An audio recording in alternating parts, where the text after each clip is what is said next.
हमरा लागे न जी की मरी।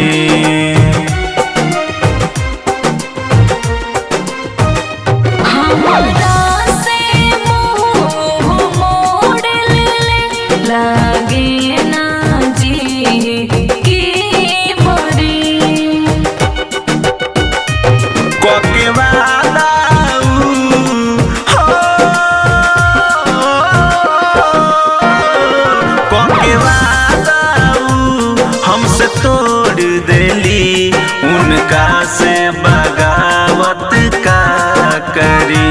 केहू और से शिकायत का करी।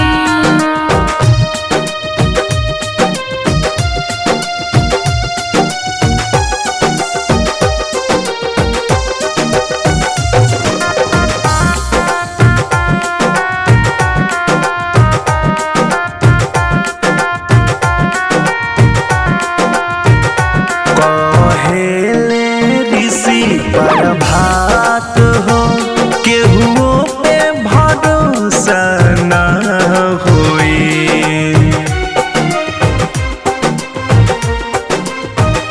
बोलक के इतना रोई बता तोहरो ताखिया खूब रोई।